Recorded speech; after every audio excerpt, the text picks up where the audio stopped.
네,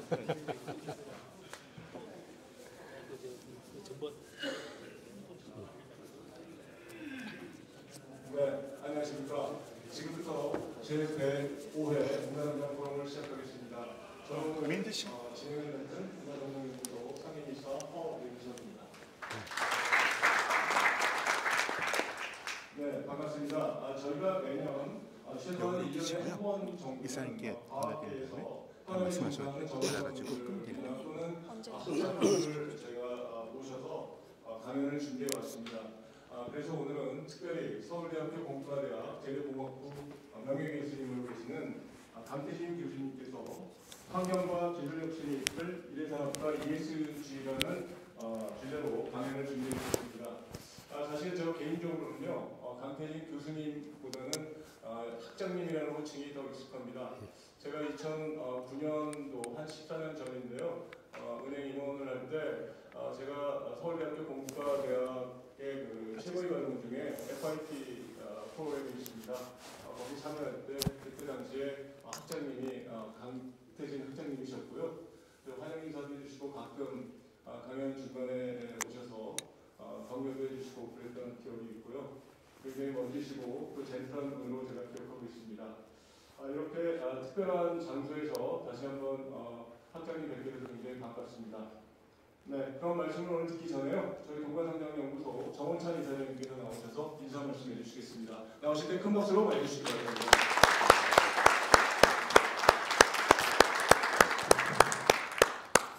네, 여러분 안녕하십니까. 정원찬입니다. 오늘 아니야. 네, 오늘 날씨가 아주 굿은데 이렇게 많이 와주셔서 대단히 고맙습니다. 저희가 지금 포럼을 105번째 하는데 지금까지 경험한 것 중에서 최악의 날씨인데도 이렇게 많이 와주셨습니다. 아마 토픽도 좋지만 강태진 교수 보려고 오신 분들 많은 것 같습니다. 지금 보니까 저기 강태진 교수 고등학교 동기 동창도 있고 대학 동창도 있고 많이 계신 것 같은데요. 우리 강태진 교수는 보기 드물게 그 문과적 소질과 이과적 소질을 동시에 보유하고 있는 분입니다. 제가 오래전부터 모시고 싶어 했는데 너무 바쁘세요. 그래서 여태까지 못 모셨습니다만 오늘 저 바쁜 시간 중에 일부를 내셔서 여기 오셨으니까 여러분께서 이 토픽으로 저 하시는 강의를 경청하시고 끝난 다음에 열띤 토론을 해주시면 감사하겠습니다. 저는 서울대학에서 강 교수하고 한 40년 같이 생활을 같이 시작한 지 한 40년 정도 됐습니다. 우리 그 80년대, 90년대 학생 데모 많이 있을 때 그냥 저는 의무감에서 그 데모하는 현장에 가서 학생들 데모하지 말라고 좀 열기를 없이 데모하지 말라고 그랬는데 저 학장님은 뭐 정말 여기저기 나타나셔서 학생들을 진정으로 데모하지 말고 가서 공부하라고 하신 것을 많이 봤습니다. 물론 공부도 중요하지만 데모도 중요하다는 말씀도 많이 하시면서 그 사람들이 요새 그냥 민주화를 팔아먹고 마음대로 정치를 하는 것 같아서 참으로 안타깝습니다. 그때 강태진 교수도 그 민주화에 크게 기여했다고 저는 믿고 있습니다. 그래서 정치인들의 흉내를 한번 내볼까요? 그런 의미에서 한번 박수 쳐주시죠. 그리고 오늘 저 새로 오신 분도 많으시고 또 여러분들이 만나고 싶으신 분도 많이 오셨는데 다 소개하기가 힘들고 그냥 생각난 대로 몇 번 소개하시고 또 시간 가는 데 따라서 여유 있으면 하겠습니다. 우선 뭐래더라? 미래인구 포럼? 글로벌 미래 포럼. 네? 글로벌 미래 포럼. 글로벌 미래 포럼의 소재학 교수님 오셨는데요. 네, 복 많이 받으십시오. 괜찮으시면 같이 오신 분들 한번 일어나시면 어떻겠습니까? 같이 오신 분들 계시잖아요. 소재학 교수님하고. 아까 많이 계셨는데 안 계셨어요? 네. 그다음에 지금 동반성장 포럼이 저희들이 저 궁색한 말씀을 한 번도 안 드렸지만 재정적으로 쉽지 않았습니다. 근데 지난해에 거금을 저희한테 쾌척해 주신 분이 계십니다. 세종텔레콤의 김형진 회장님이 아주 크게 계셨고요.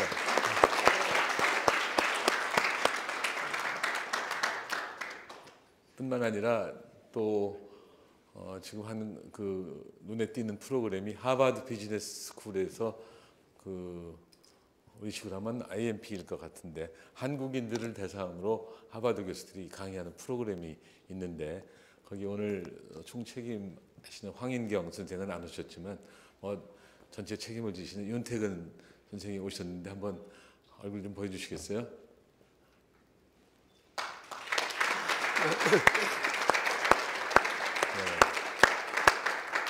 아주 최근에 많은 도움을 주셨음을 말씀드리고요. 또 누구?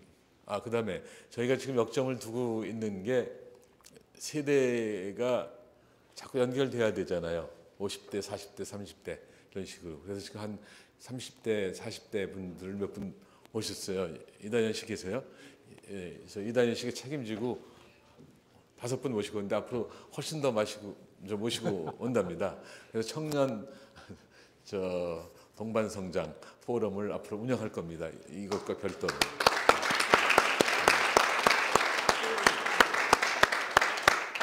그리고 또 많이 계시는데 다 소개하기 힘드네요. 멀리서 전주에서 오신 분이 있어요. 박영주 씨 계세요? 저분은 전주에서 특별히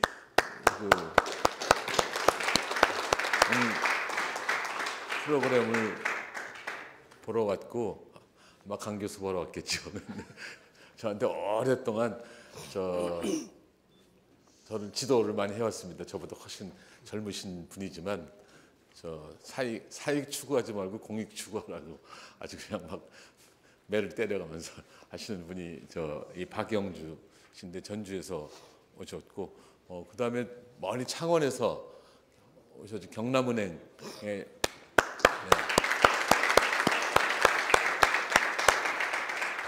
된지 오래 안 돼서 지금 성함이 아마 신자 태자 수자 맞습니까?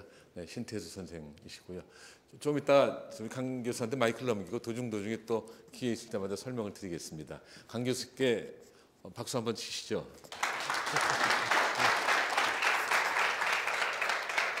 네, 가운데 스크린 하나만 더. 우리 주순호 선생님 한번 일어나세요. 네, 이제 방송통신대학 총장 하신 주순호 선생님.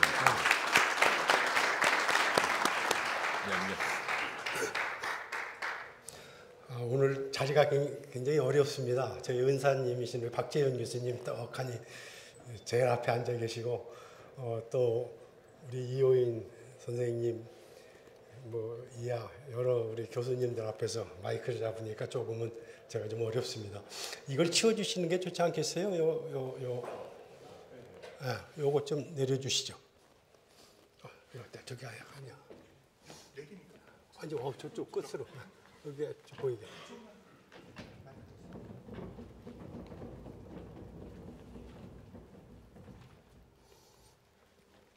네, 오늘 제가 말씀드릴 내용은 우리가 지금 상당히 경제가 어려운 방향으로 가고 있는데 거기에 대해서 정말 정부가 필요한 국가의 역할이 필요한 이 시점에서 왜 그런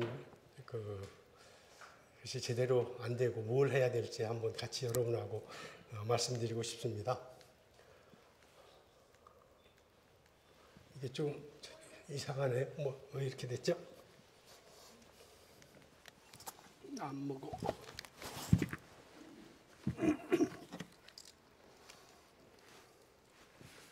가만히 있어보세요. 그거 다시 한번 띄웁시다.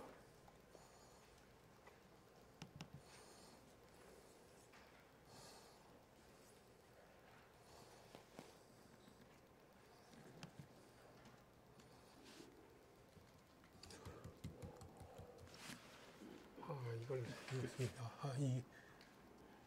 이게 아닌데요. 파일은 아까 말씀드린 것처럼 이게 왜 본체인 거고요. 아니 그걸 왜 움직여가지고 요걸 해야 되는데. 요거 하셔야 됩니다. 글쎄, 근데 그건데 지금 그걸 덮어 쓰셨네. 이 디렉토리가 아닙니다. 이거 끄시고 이거를 끄시고 이게 지금 내 요거라니까요.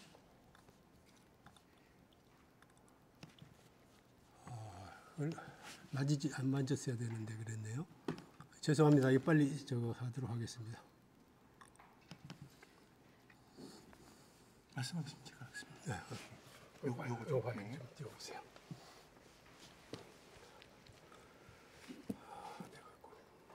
이거 거기다 덮어 쓰는 것 같은데. 요것인가요? 야, 그걸 아래 거요? 위에 거요? 아니 아래 거. 아래 거요? 이게 지금 뭐 PPT 맞아요? 네, PPT입니다. 환경과 기술 혁신 있길. 그거 띄워주세요.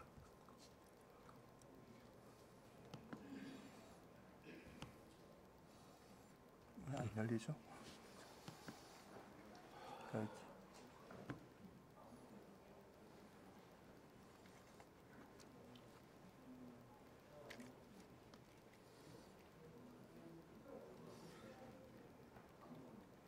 두 개를 이중으로 띄웠잖아요. 열기. 안 열리고 있습니다 지금. 좀 닫았다 다시 한번 해보시죠. 이거 임 과장이 와서. 열렸습니다. 던졌어? 임 과장이. 슬라이드 처음부터. 오디오 나옵니까? 처음부터. 오디오 지금 연결 안 돼 있습니다. 오디오 안 되어 있습니다. 여기 빨리 연결 해주세요 하는 동안에 이걸 좀 해줘.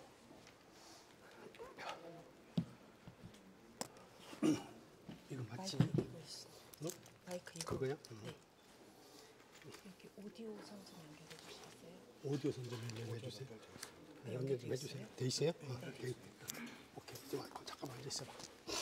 네, 죄송합니다. 그 파일이 너무 커서 그런 거 봐요. 제가 그 VOD를 담아왔더니 그 컴퓨터 용량에 비해서 너무 큰 것 같습니다. 자, 저희 그 산업 환경이 굉장히 빠르게 변하고 있습니다. 그러나 현재 우리가 성장은 꼭 해야 되고 성장을 해야 모든 일이 해결되니까 그런데 과연 우리가 이게 건전한 지속 가능한 성장이냐 아니면은 이게 소위 이제 더티 그로스냐 무조건 성장만 해야 되냐 하는 거에 대한 서로 양론의 희비가 있고요. 또 현재 우리가 디지털 전환도 가야 되고 또 녹색 전환도 해야 할 우리들이 그리고 그런데 문제는 이런 비즈니스나 경제 원칙보다도 정치가 더 앞선 세상이 됐다 지금은. 적어도 우리가 경제는 정치에서 상당히 좀 분리가 돼서 경제는 경제대로 발전을 해야 되는데 정치가 경제를 압도하는 그런 세상이 됐습니다. 또 자원이나 기술이나 정보까지도 각 나라가 무기화를 하고 있고 또 국가 정책의 특정한 정책이 특정 산업의 성장이나 더 나아가서 경제 상장을 좌우하는 그런 지경까지 지금 세상이 변화하고 있습니다.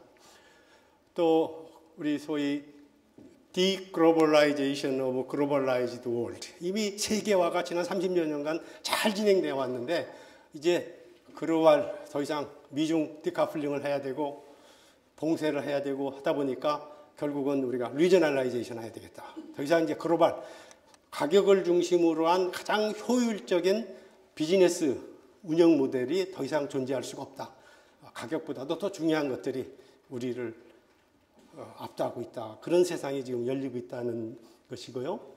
그 다음에 정말 여기 산업체에 계신 분들이 상당히 계신데 정말 공장, 산업, 비즈니스 하기가 굉장히 어려운 세상이에요. 뭐 여타하면은 그 우리 사장님들 교도소의 담장벽을 거리하는 무슨 뭐 중대재해처벌법이나 뭐 이런 것들이 있고 ESG 또 뭐 CBAM 뭐 여러 가지 이런 그 비즈니스 이해의 요소들이 상당히 우리를 억누르고 있고 또 이것을 무시할 수 없는 그런 세상입니다. 우리가 사실 굉장히 저는 한국 경제에 대해서 정말 우리가 정신을 바짝 차리고 이걸 잘 극복해야 되는데, 특히 이 극복을 하는데 여러 경제 주체인 우리 경제계에서만 잘하면 됐던 세상이 지금까지 우리가 걸어온 지난 30년의 세상인데, 지금 이 시점은 그거 가지고 안 된다. 정부가, 국가가 해야 할 일이, 국가의 역할이 굉장히 중요한 시점이다. 국가가 그 역할을 제대로 하냐 못하냐에 따라서 우리 경제의 방향도 크게 좌우될 수 있는 그런 시점이다 하는 것이고요. 뭐 부채 문제는 뭐 여러분들이 너무 잘 알잖아요. 가계빚이 GDP를 넘는 OECD 중에 유일한 국가가 대한민국이고, 우리는 뭐 외환위기 때는 기업 부채가 문제였는데, 우리 지금 현재는 우리 가계부채가 문제이고, 또 2023년도 경제 성장률을 보면 우리는 1.4% 성장했는데, 우리보다 경제 규모가 15배나 큰 미국은 2.5%나 성장했고, 일본도 1.9%에서 2%를 성장을 했습니다. 이거 참 문제죠. 세계 경제는 3.1%를 성장했는데 우리는 그 반도 성장을 하지 못한 이 원인이 뭐냐? 이것이 올해 뭐 변화될 것이냐, 바뀔 것이냐, 그런 조짐은 전혀 지금 찾아볼 수가 없습니다. 이것을 우리가 어떻게 극복하냐 하는 것이고, 또 많은 IMF나 OECD는 한국은 앞으로 1%대 잘못하면은 0. 몇 %까지도 내려갈 수 있다. 그런 이제 얘기를 하고 있고요. 결국 이렇게 저성장은 지속되면서 또 사회는 양분화되고 경제적으로도 양극화되는데, 그렇다면은 국가가 그런 것을 해결할 수 있는 정책을 내놔야 되는데, 정책적 우선순위 설정에서 우리가 이념 경쟁으로, 좌우의 이념 경쟁으로, 우파와 진보파의 이념 경쟁으로 교착 상태에 빠뜨릴 위험이 존재하고, 또 진영 논리에 맞춰서 우리가 해야 할 국가 위기 대응 능력이 실종될 수 있는 그런 상황이 지금 우리가 벌어지고 있지 않냐 하는 그런 얘기입니다. 또한 이런 부채 문제나 우리의 이런 사회적인 문제를 총체적으로 봤을 때 국가의 신용 위험도 올 수가 있지 않냐. 이랬을 때 우리 대기업은 지금 현재, 그래도 우리나라의 대기업은 이 어려운 상황에서도 잘 버티고 있는데, 대기업에도 직접적으로 타격을 줄 수가 있는 그런 이제 상황이 벌어지고 있는 것 같습니다. 글로벌 국가의 경쟁력은, 우리 경쟁력이 결국은 우리 경제를 차고 나가고 다시 우리가 잘 살릴 수 있냐 하는 것이 중요한 우리가 수치인데, 세계 5위의 경쟁력을 가졌었는데 보시면은 5위에서 7위로 물러났습니다. 아주 GDP 순서였네요. 7위로 물러나고 있고, 또 7위에서도 우리 5위 자리를 대만이 차지하고 있고, 그 다음에 불란서가 차지하고 있고, 우리는 그 두 국가에 밀려서 7위로 됐는데 7위에서 더 미끄러질 수 있는 그런 이제 상황이 됐습니다. 결국 가장 우려되는 것은, 그래도 대한민국은 세계 경제 속에서, 경제 질서에서 주요 경제국으로서 우리나라의 모든 경제 지표들이 세계 지표들을 만드는데 기초 자료로서 사용됐고, 우리 대기업들이 세계에 나가서 파이낸싱을 한다든가 여러 기업 활동을 하는데 많은 이점이 있었지만 이제 네거티브한 그런 것도 많이 받을 수 있어서 경제 주변기업으로 전락할 수 있는 그런 이제 위험성도 내고 있다. 그래서 결국 지금 우리가 국가가 해야 할 일이 뭐냐? 국가가 우리 경제에 역동성을 불어넣을 수 있는 정책을 가져와야 되겠다. 그렇다면 역동성을 불어넣을 수 있는 것을 우리가 어디에서 찾아야 되냐? 가장 효과적인 툴이 뭐냐? 우선 우리가 해줄 수 있는 툴이 뭐냐? 봤을 때 역시 제조업이다. 우리가 제조업을 살려야 되겠고, 제조업의 혁신 성장을 국가가 촉진해야 되겠고 유발해야 되겠고, 그러기 위해서는 선진 제조업 육성을 위한 획기적인 과학 산업 정책을 밀고 나가줘야 우리가 지금 제조업이 살 수가 있습니다. 그런데 우리는 제조업이 어마어마하게 지난 10여 년간 경쟁력도 떨어지고 제조업이 황폐화되고 있는데 반도체 사시 때문에 그거에 대한 논의나 정책적 우선순위에서 뒤로 밀렸습니다. 우리가 제조업에서 200~300억 불에 제조업에서 돈을 많이 우리가 벌어서 몇백억 불의 흑자를 내던 것을 200~300억 불의 적자를 내도 반도체가 400~500불의 흑자를 내니까 그걸 덮어줘가지고 제조업 살리는데 특히 제조업 중에서 중소 중견기업의 제조업을 살리는데 소홀히 했고 지금 이 정부 들어와서도 그런 중소 중견기업을 살릴 수 있는 획기적인 분위기 전환을 할 수 있는 경제의 역동성을 넣을 수 있는 그런 정책들을 만들어내는데 무심하고 있지 않냐 해서 참 안타까움이 있습니다.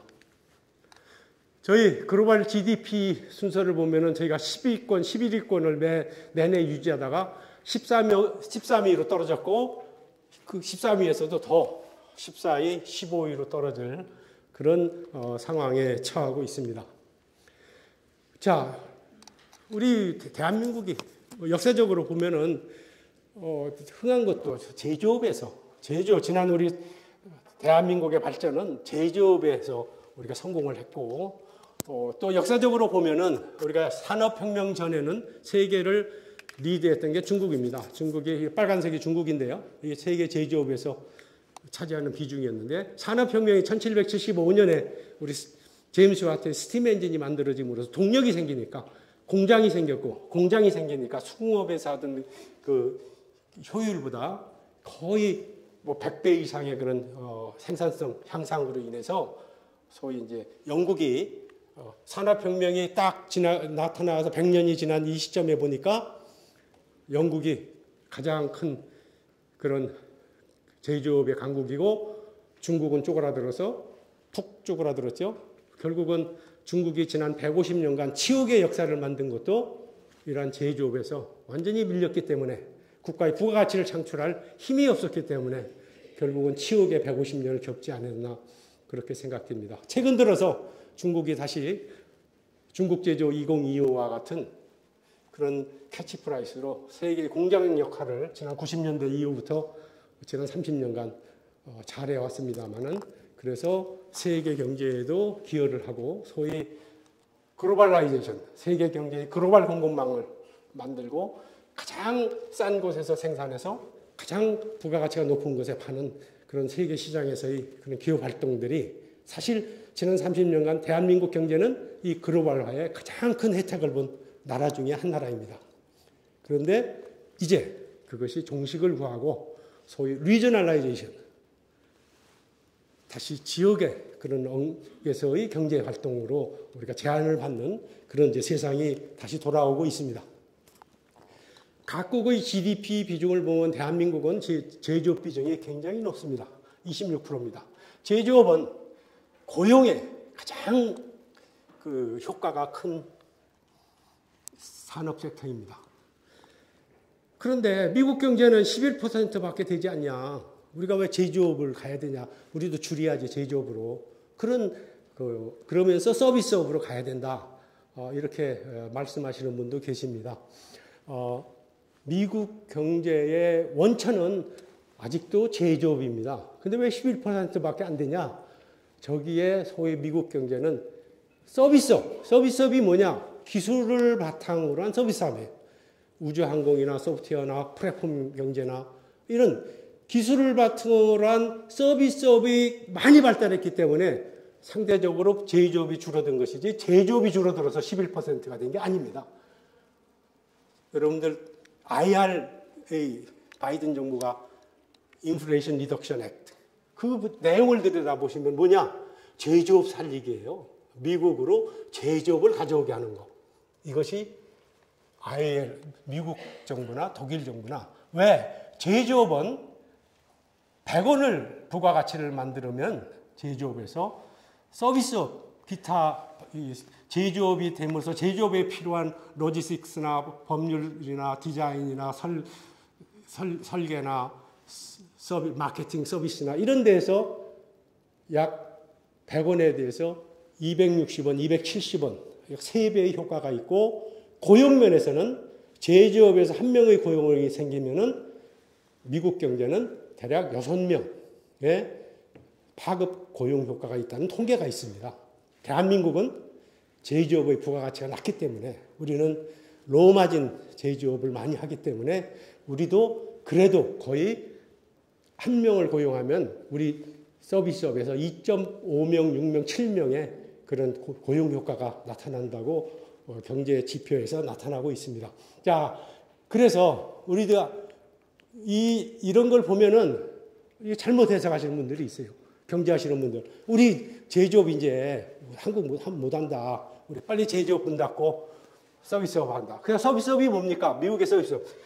기술 서비스예요. 테크니컬 서비스예요. 우리 그런 기술 없어요. 우주항공 기술 없고 우리 소프트웨어 기술 없어요. 우리 엔비디아 같은 그런 뭐 반도체 설계 기술, AI 설계 기술이 있습니까? 없어요. 우리도 그렇게 가야죠, 방향은. 그러나 그것은 시간이 걸리고 단계적으로 가야 할 방향이고 물론 우리도 그걸 위해서 노력을 해야 되겠죠. 근데 이놈의 제조업의 경쟁력 지수가 점점 떨어지는 데 문제가 있다. 특히 지난 5년간 우리 문재인 정부에서 한 갑작스러운 최저임금 뭐 하루아침에 35% 그렇게 올리고 52시간 이거 말도 안 되는 그런 제조업을 해먹지 말라는 그런 법을 만들고 또 중대재해법 제조업이 중소기업 사장들을 여차하면 교도소담을 걷게 만드는 이런 식의 그 정책들 모든 것들이 누적되다 보니까 5등 했던 국가 경쟁력이 7등으로 미끄러졌고 7등에서 9등, 10등 더 미끄러질 수가 있는 그런 지금 상황에 있습니다. 자, 그러면 다른 나라들은 어떻게 하냐? 제조업을 가지고 일본은 한 예만 드리겠습니다. 일본은 TSMC의 대만의 반도체 공장을 구마모토에 유치하기 위해서 50조 원을 지원하고 있습니다. 생각해 보십시오. 일본 사람들이 자존심이 안 상하겠습니까? 80년대, 90년대만 해도 대만은 사천 공장 역할밖에 못했습니다. 그랬던 대만의 공장을 유치하기 위해서 정부에서 저렇게 돈을 주고 온갖 특혜를 주고 모셔오려고 독일은 TSMC 공장을 모셔오기 위해서 어마어마하게 로비를 해서 이런 조건 저런 조건 다 제시해서 공장을 유치하고 있습니다. 미국은 아까 말씀드린 대로 뭐 제조업에서 요구하는 게 미국의 물건을 팔려거든 미국 사람을 이용해서 미국에서 생산해 와라. 이걸 요구합니다. 일부 분야는 법으로 미국 게 아니면 사용하지 못하게 했어요. 그 중에 하나가 뭐냐면 소위 대리 어멘드먼트라 해가지고 국방에 관련된 모든 소재들, 국방섬유, 국방 옷, 장갑 이런 모든 국방에 소요되는 것들은 무기뿐만이 아니라 무기는 말할 것도 없고 비무기, 옷이나 텐트나 모포나 모든 국방에 납품을 하려거든 원료가 미국에서 나오면 미국 걸 써야 되고 미국에서 만들 수 있으면 미국에서 만들어라. 이것만이 납품을 받을 수가 있어요. 근데 제가 그래서 한 3, 4년부터 우리 국방섬유 국산화하자 해가지고 엄청 내가지고 노력을 했습니다. 별짓을 다 했어요. 제가 국방부 자문 교수도 했었는데 십몇 년만 최근에 한 3년 전에 그 자문 교수도 또 하라고 해서 그거 했고 거기 가서 적어도 국방섬유만이라도 국산화하자. 그런데 아직도 그게 모든 걸 가격을 가지고 입찰을 해버리니까 이게 지금 통하지 않고 있습니다. 그래서 그런 것들을 우리가 빨리 바꿔야 되고요. 또 하나 이제 제일 걱정되는 게요. 소프트웨어 인재들이 굉장히 부족하잖아요. 그러니까 페이스북이나 구글이나 이런 데서 우리 대학 4학년 졸업하면 인턴으로 데려가요. 인턴 원하는 데를 받아가지고 그게 괜찮으면은 바로 그냥 채용을 해요. 근데 그거 가지고도 안 되니까 E4 비자라는 새로운 비자를 만들어서 그런 인재들을 15,000명을 빨아들이겠다. 미국으로 데려오겠다 이겁니다. 저는 이게 굉장히 걱정되는 거예요. 제가 지금 현재 국가 미래 과학인재 양성 특별위원회 위원장을 맡고 있습니다. 그런데 우리가 그렇게 잘 키워내면, 쟤네들이 저렇게 빨아가면, 우수한 애들은 다 저렇게 빨아가면 우리 산업은 어떻게 되는 겁니까? 그래서 이것도 굉장히 큰 지금 걱정거리예요. 이런 것들을 미국에서 이렇게 비자를 개방해서 1년에 15,000명씩 받겠다 이러니 이걸 어떻게 우리가 대처해야 되냐. 우리 애들의 이 산업 현장에서 보면은 우리가 걔네들을 잡아놓을 수 있는 그런 환경은 아니고요. 자, 요거 한번 좀 잠시 보겠습니다. 그런데 미국에서는 다 하이텍, 최첨단 산업만 하는 게 아니에요. 현재 미국의 제조업 부흥을 한번 들어보시죠. 크게, 더 크게 해요. 최대한으로. 마이크 좀 켜도 돼.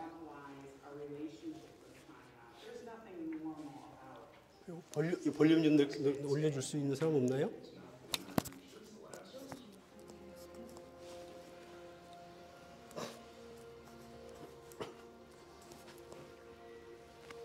미국에서 봉제 공장이 된다는 게 말이 됩니까? 다시 봉제 공장을 하는 거예요.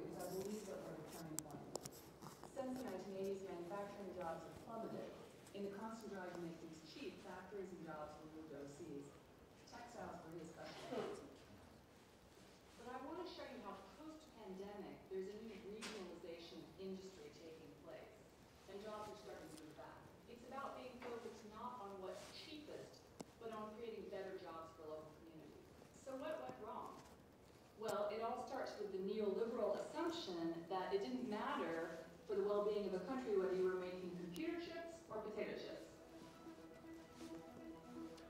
Robert Lighthizer was handpicked by Donald Trump to be his trade representative. He's been working on trade for a long time, including under the Reagan administration, and he says advocates of unfettered globalization, like Bill Clinton, were always wrong-headed. Free trade is about price optimization and consumption. I think the important thing is production. Production leads to good jobs, good wages, and solid, fundamental American community. And if there's a sacrifice of the price of a t-shirt or the third television set in order to have strong communities in America, that's the sacrifice that I'm going to make. He believes the drive to globalization saw the U.S. effectively giving away its own prosperity.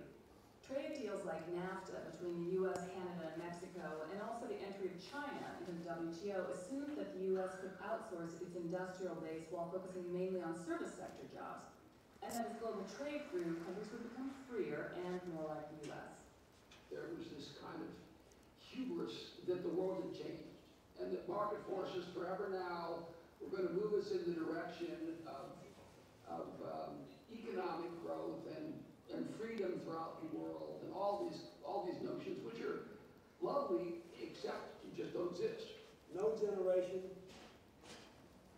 has ever had the opportunity that all of us now have to build a global economy that leaves no one behind. I call this trifecta of stupidity, the combination of NAFTA, the WTO, and PNTR, letting China have permanent preferential treatment. And the result was we lost 5 or 6 million jobs and hundreds of thousands of manufacturing jobs and 60,000 factories, and communities all over the country were decimated, and you saw families breaking up and opioid addiction and all of these things. It was the exact opposite of what all these people had predicted. We invest heavily in technology to create better efficiencies, to create better quality, roughly on $500 million in the last 10 years, to create more automation, to have the latest, greatest equipment to repair the fiber and extended line. Davis tells me that in this facility, what would have taken 2,000 workers now takes 200. But those 200 jobs require a lot more technical expertise.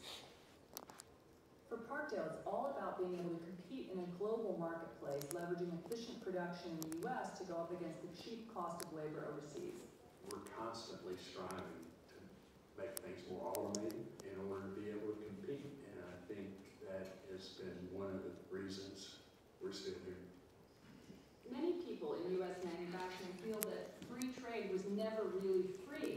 네, 시간이 이거 다 배워드릴 수는 없고요.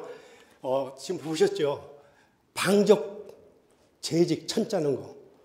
그 다음에 염색 가공, 봉제. 이게 어떻게 미국에서 가능해요? 우리하고 인건비가 그렇게 다른데, 차이가 나는데. 그런데 이렇게 로우 마진 인더스트리도 다시 미국에 와서 공장을 차리고 다시 설비를 하고 있고, 물론 옛날 공장은 다르죠. 옛날에 2,000명, 아까 예를 들어서 그 방적 공장은 옛날에 2,000명이 일했던 일을 지금 200명이 일을 한다. 그러니까 훨씬 더 자동화되어 있고 효율화되어 있는데, 이렇게 제조업을 다시 살리려고 미국에서 노력을 하기 때문에, 이런 노력 때문에 미국에서는 사람이 없는 거예요. 사람이.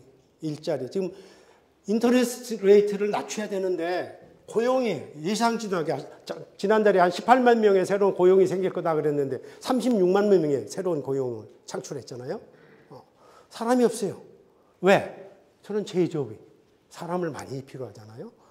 그래서 하이텍만 되는 게 아니고 첨단 산업만 되는 게 아니고 미국에서는 저는 로우 마진 인더스트리, 옛날에는 전혀 경쟁력이 없던 것들이 다시 공장을 돌려서 하고 있고, 우리 대한민국은 참 우리 기업인들은 뛰어난 분이 많습니다. 애틀란타에 가면 애틀란타의 방적 공장을 우리 한국 사람이 운영을 하고 있습니다. 이익을 잘 내고 있습니다. 방적 공장을. 그래서 혹시 애틀란타에 가시면 한번 거기도 한번 둘러보십시오. 크게 정말 이게 산업이라는 게 이렇게 변할 수가 있구나 하는 것을 보여줄 수가 있습니다. 자, 그런데 지금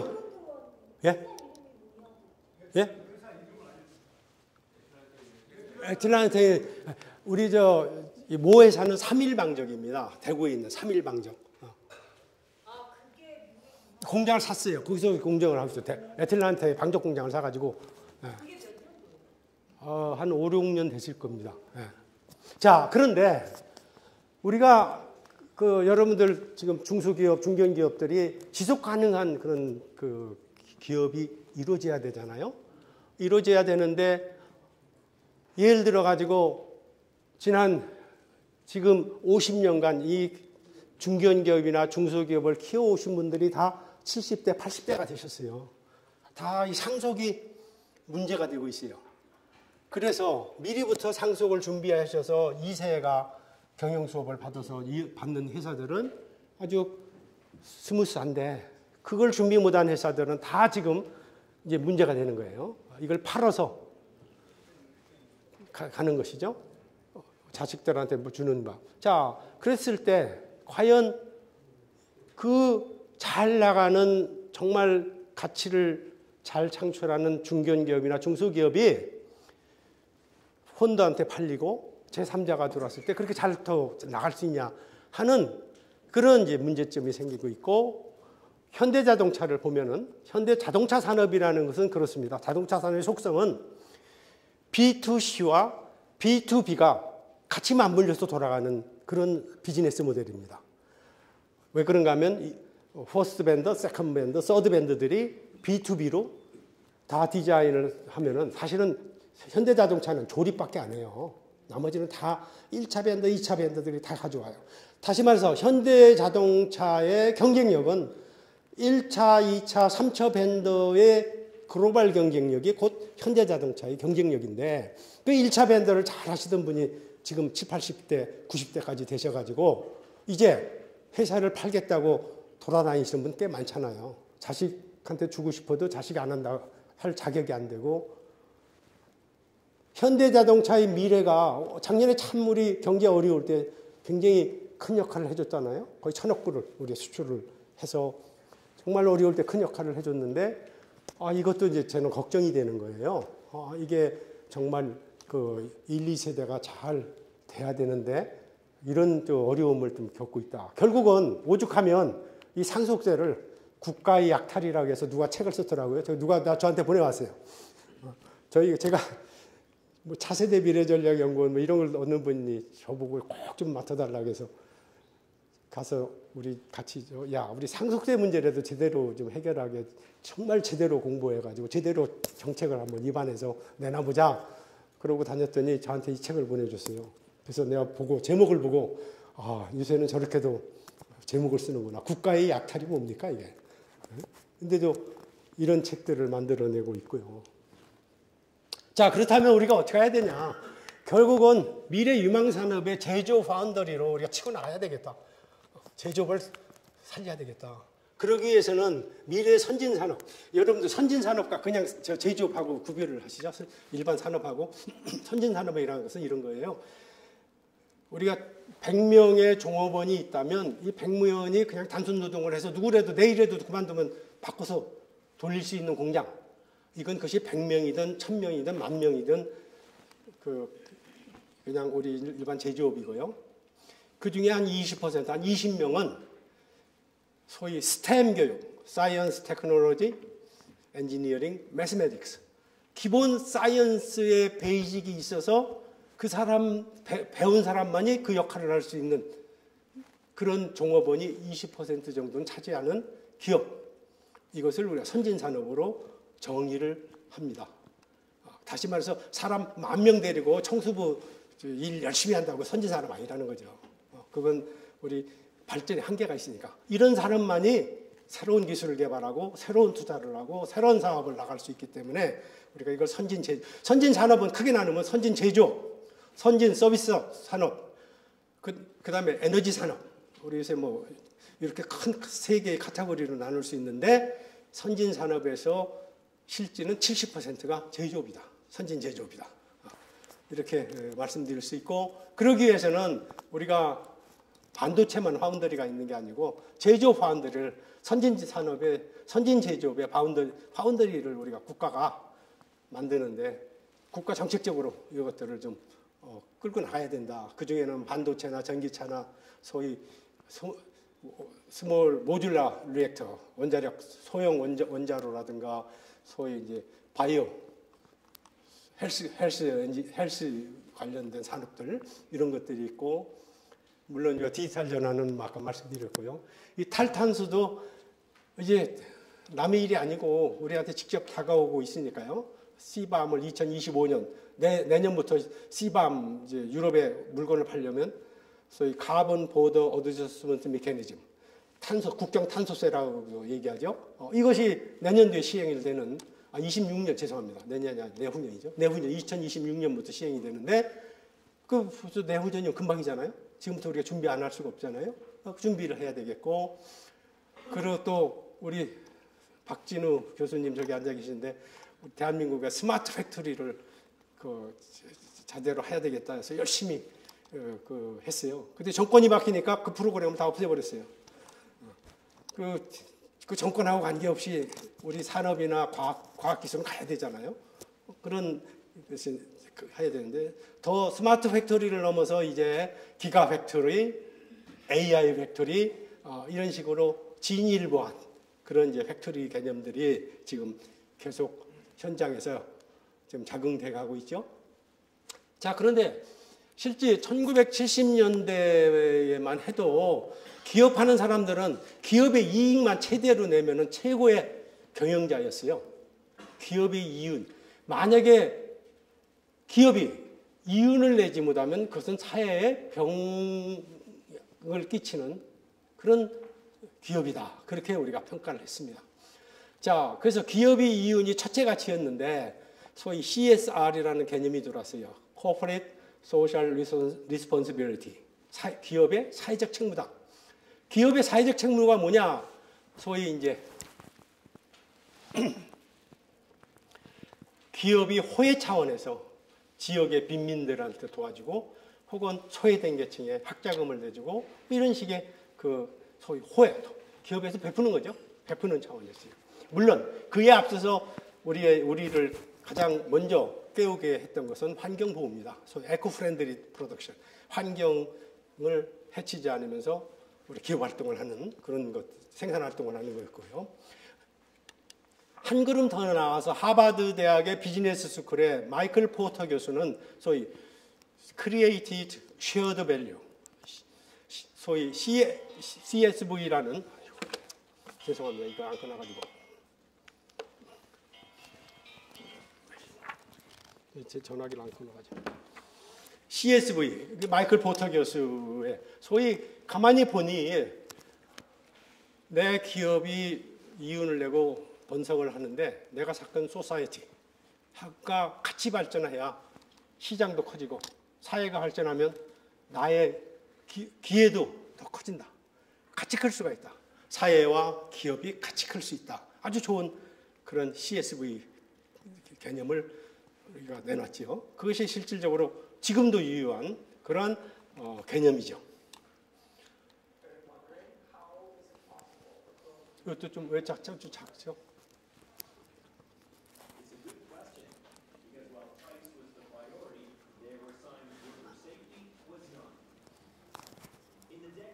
왜 소리 좀 빨리 키워. 소리 좀 키워. 소리 좀 키우라고.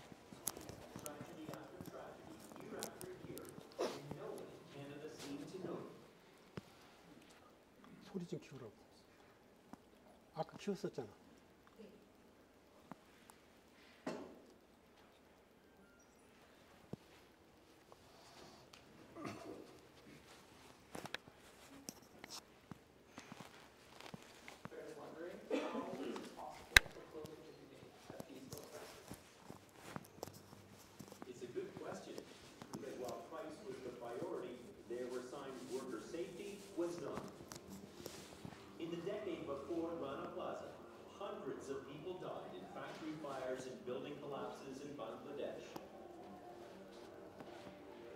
Tragedy after tragedy, year after year, and no one has ever seemed to notice.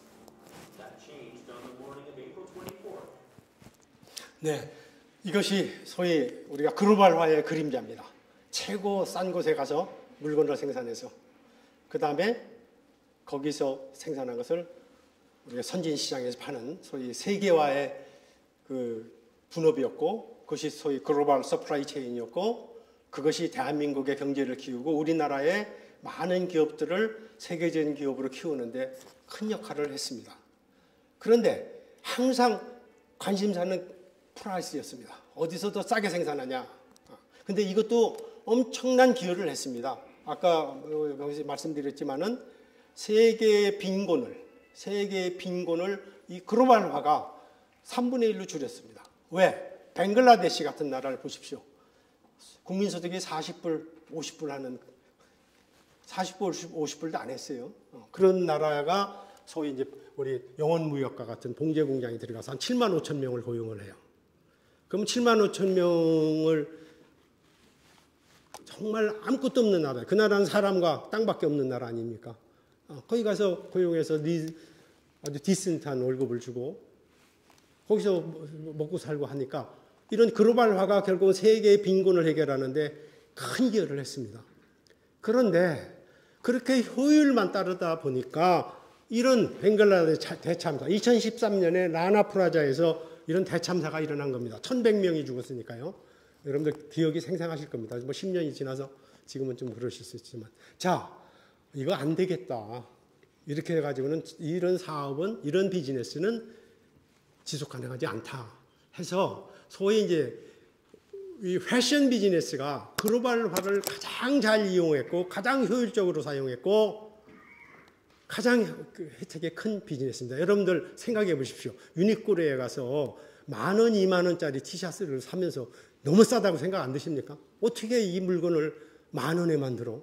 20,000원에 만들어? 여러분들 상상을 못 하잖아요. 그 정도로 소위 글로벌라이제이션이 우리한테 그런 풍요로움, 물질적인 풍요로움을 갖다 줬습니다. 자, 그때의 관심사는 뭐냐? 이제 그 처음 시작했던 게 환경입니다. 환경을 깨치지 않고 하자. 환경, 자연을 잘 보존하면서 비즈니스를 영위하자. 해가지고 희귀인덱스를 만들었습니다.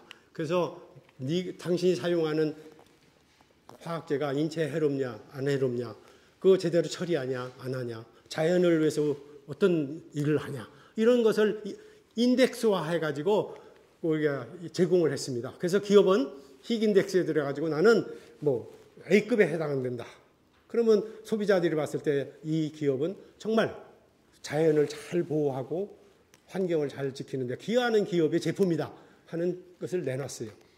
그런데 그거 가지고 안 되겠다는 거예요. 제일 글로벌화를 가장 앞장서서 있고 가장 큰 혜택을 본 이 패션 비즈니스 하는 사람들이 모여가지고 이래가지고는 우리 지속 가능하지 않다. 라나 프라자의 참사를 보고 거기다 뭘 집어넣냐면 소위 처음에는 소셜 레이버 인덱스를 집어넣었어요. 소셜 레이버 인덱스. 그게 뭐냐? 우리 노동자들이 작업 환경이 사람다운 환경이냐, 인간다운 환경이냐. 그 다음에 우리 노동자들이 그 사회에서 자기의 디그니티를 유지하면서 살 수 있는 임금을 지급하냐. 이런 것들을 인덱스화 해가지고 집어넣었어요. 그것이 소위 이제 희익 인덱스. 그러니까 환경만 있던 것이 소위 이제 소셜, 소위 레이버, 그 사람의 인권, 이런 것까지 이제 들어가게 된 것이죠. 자, 이것이 한 걸음 더 나아가서 이제 소위 ESG라는 개념이 탄생을 했습니다. 그래서 사실은 ESG 개념은 패션 비즈니스 한 사람들이 더 일찍 시작했던 거예요. 다만 ESG라는 말을 주창하게 된 것은 소위 블랙락, 세계 최고의 그런 투자회사 블랙락의 레리 핑크가 한 3년 전에 우리 CEO한테 전부 편지를 써가지고 앞으로 ESG를 제대로 안 지키면 이제 투자하지 않겠다 하니까 SK부터 난리를 피우면서 ESG라는 말을 갑자기 그냥 뭐처럼 다 갑자기 나온 거 여러분 기억하시죠? 들어보지도 못하다가 갑자기 ESG라는 말을 가지고 나왔어요. 결국 ESG 경영 혁신을 통해서 우리가 하면은 세사 가치를 더 올린다. 이것이 레리 핑크의 그 아이디어고 소위 어드보케이트를 했던 것입니다.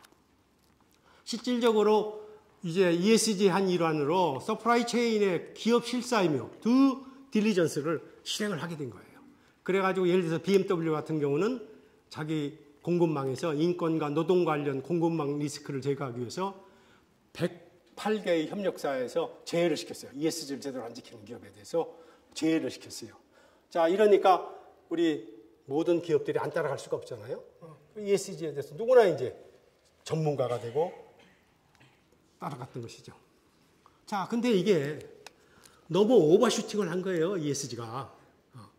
오버슈팅을 해가지고 가만히 들여다보면은 아니, 기업이라는 게 잘 이용해서 기업의 가치를 올리고 기업의 종사자들의 복리를 개선하고 이러면 되지 왜 사회적인 문제까지 우리가 기업이 책임져야 되냐.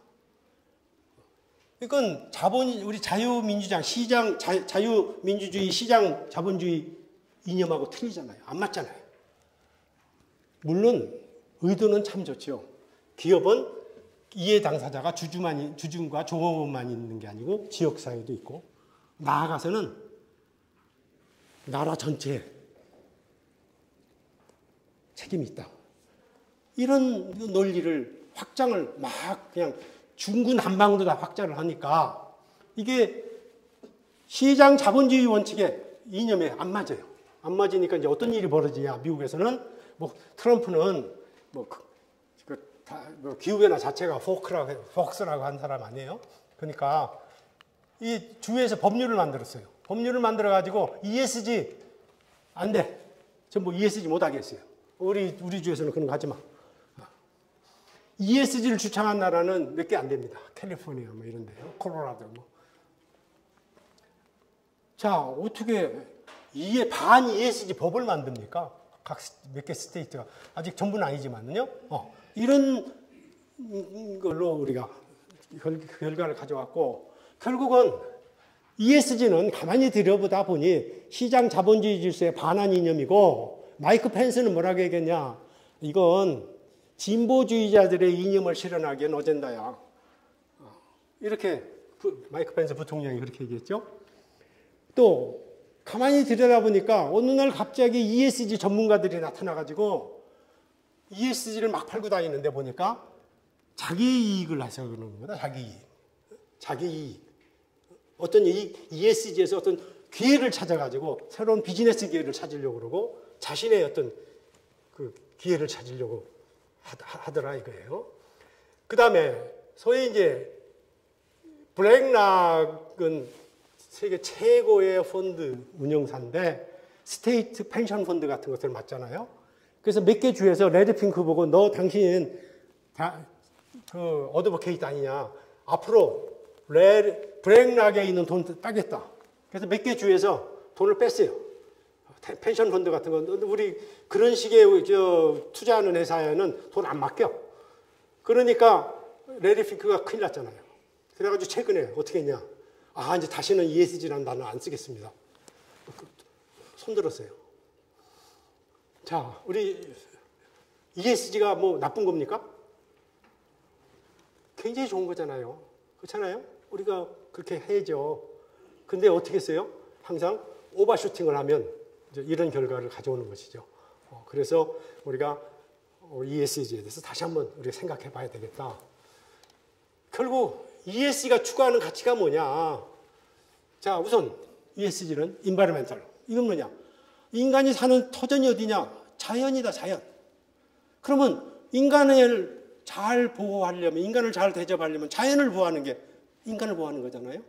그런데 가만히 들여다보니까 에코프렌드리가 다 어떤 제품을 냈을 때 에코프렌드리를 가만히 들여다보니까 자연을 위해서 그러는 게 아니고 이것도 롱텀으로 보면 인간의 이기주의다. 인간을 위해서 그러는 거예요. 그렇죠? 이해되십니까? 네. 인간을 위한 거다, 그것도. 인간 중심의 경제고 인간의 이기주의의 발단이다. 자연 보호, 자연 친화적, 환경 친화적 이런 단어들을 들여다보면 그런 거 아니냐. 두 번째, 소위 이제 인간적 가치의 초점, 즉 경영을 인간다움의 차원으로 승화시키자 하는 아주 숭고한 뜻을 거기에 내포하고 있습니다. 또 인간다움이 가치를 실현하고 인간다움을 증진시키기 위한 방법이다 하는 것이고요. 그럼 인간다움이라는 건 뭐냐? 우리 뭐 프랑스 혁명에서 자유평등 박애 여러분들 뭐 머리에 박혀 있는데 결국은 자유평등 자립이다. 자립이라는 게 뭐냐? 우리 자유만 주면은 불평등이 너무 심화되고 평등하게 하려면 국가 권력이 개입을 해서 개인의 활동을 제약을 하든가 어떤 방법을 써서 평등하게 만들어야 되는데 적어도 인간의 본질적 자유를 희생시키지 않는 범위에서 해야 되는데 이것도 오버슈팅을 하는 경우가 있다. 자립은 뭐냐?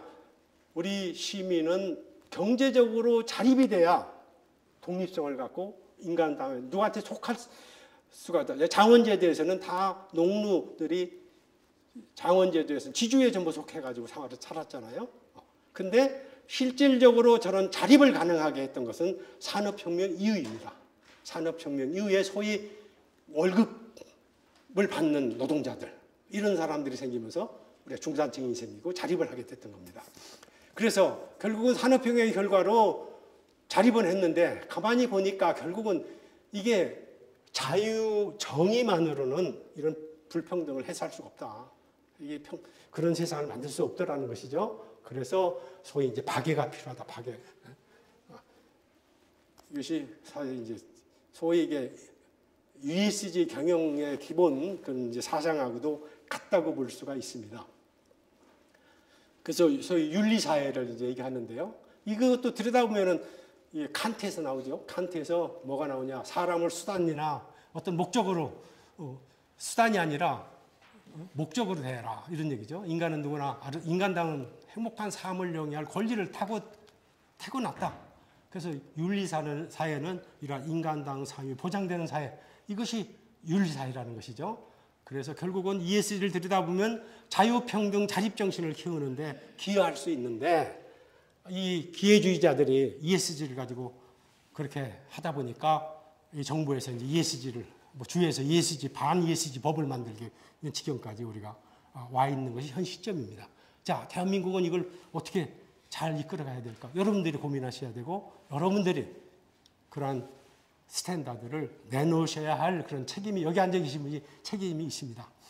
물론 ESG는 또 새로운 그런 기업의 비즈니스도 여기저기서 다 주고 있습니다. 제가 윤리사회라는 걸 하나 썼는데요. 나중에 한번 참 봐주시면 좋겠습니다. 결국은 ESG 얘기 전에 제가 이걸 썼는데 같은 내용입니다. 얘기를 하면. 자, 환경 얘기를 잠깐만 하겠습니다. 시간이 거의 다 된 것 같습니다. 환경 얘기.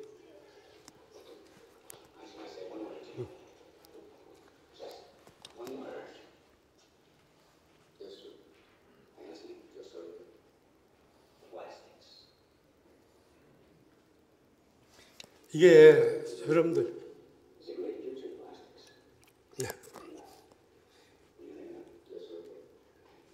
요 장면이에요. 영화 그레듀에이트 졸업이라는 장면. 더스틴 호프만이 나온 영화인데요.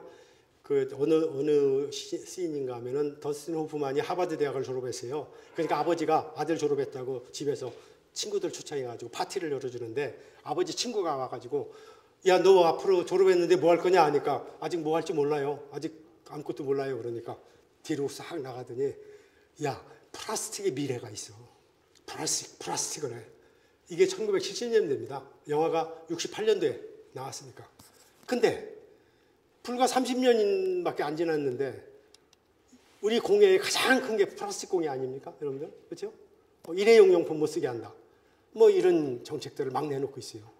근데 이것도 우리가 제대로 정책을 잡아가야 할 그런 사항들입니다. 그래서 뭐 플라스틱 사용에 있어서 덜 쓰고 리유스하고 리사이클하고 리크리에이트 하자 뭐 이런 얘기들이 있고 또 여러분들이 생각하지 않았던 또 입고 계신 옷도 이게 엄청난 공해 물질입니다. 아프리카 강의 수도 아프다. 이곳은 전 세계 사람들이 버린 물이 모여들어진 쓰레기 강이 있습니다. 소재는 산더미 같은 물이에서 그 대신 합성 섬유를 싣고 있습니다. 우리는 옷을 쓰레기로 잘 여기지 않습니다. 버릴 때 비용을 지불해 본 적도 없고요. 헌옷수거함에 넣으면 필요한 누군가가 있겠지 뭐. 막연하게 생각하고 쉽게 버리죠. 그런데 여기에 버린 옷들이 어디로 가는지 궁금해 본 적 있나요? 이 옷들이 지구 어딘가에 쌓여 쓰레기로 된 강을 만들고 있었습니다. 헌옷수거함을 통해 헌옷수출업체의 선별장으로 모이는 옷들. 이 중 일부는 국내 빈티지 샵등으로 유통되지만 대부분은 해외로 수출되는데요. 포장되고 컨테이너에 실려 인도나 캄보디아, 아프리카 가나 같은 개발도상국으로 향합니다. 가나의 칸타만두 시장도 중고 의류가 거래되는 곳 중 하나인데요. 세계 5위의 한우 수출국인 우리나라 옷들도 이곳에서 어렵지 않게 찾아볼 수 있습니다.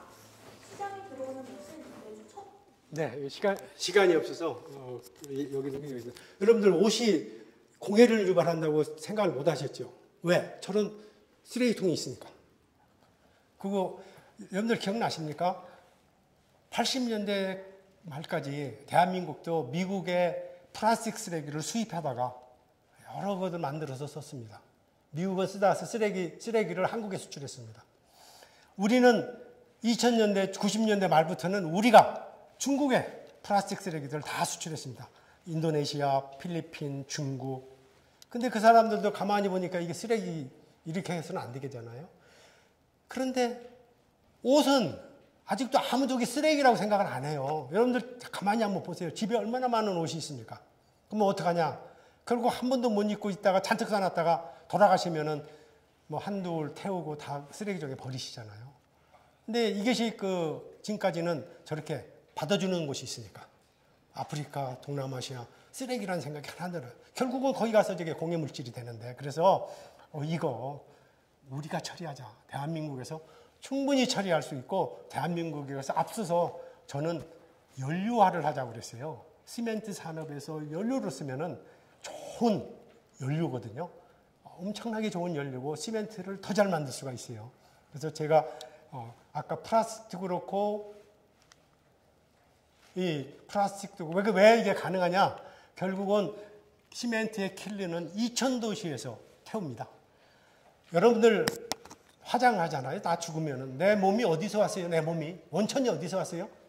공기에 떠다니는 CO2와 땅에서 혹은 공기중에서 잡은 H2 물을 햇볕을 받아서 광합성을 해가지고 소위 하이드로카본을 만들었고 그것이 감자, 옥수수 뭐 이런 것들이 된 것이고 우리가 그걸 먹고 내 몸을 만들었어요. 자, 그러면 내가 죽고 나서 내가 화장장에 들어가는데 화장로의 온도가 얼마냐? 1250도의 전기로에 들어가요. 1250도에서 태우면 다 어디로 가요? 다 공기중으로 날아가요. CO2로 날아가고 물로 되고. 흙으로 안 돌아갑니다. 우리 죽으면 흙이 된다고 하죠. 흙 한 가지도 안 생겨요. 다 공기중으로 날아갑니다. CO2와 H2O. 극소수의 우리 몸에 뭐 칼슘도 있고 미네랄들이 조금 있는데 그건 아주 극소수고요. 결국은 우리는 죽으면 흙으로 가는 게 아닙니다. 그렇게 말씀하시는데 다 다시 공기중으로 가서 분산돼요.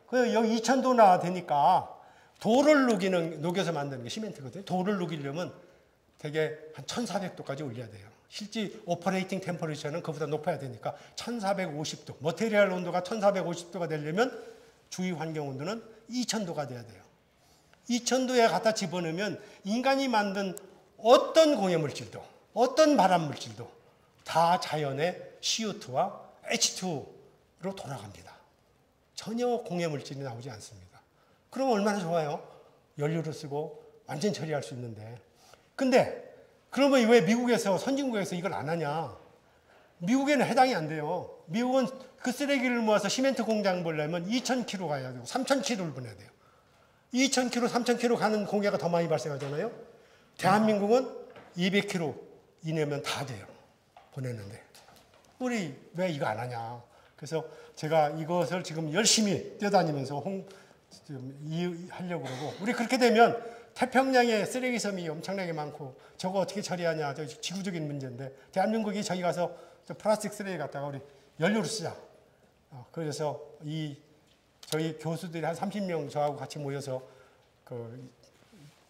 같이 국가 미래전략 연구 팀 해가지고 같이 하고 있습니다. 그래서 우리 교수들을 동원해서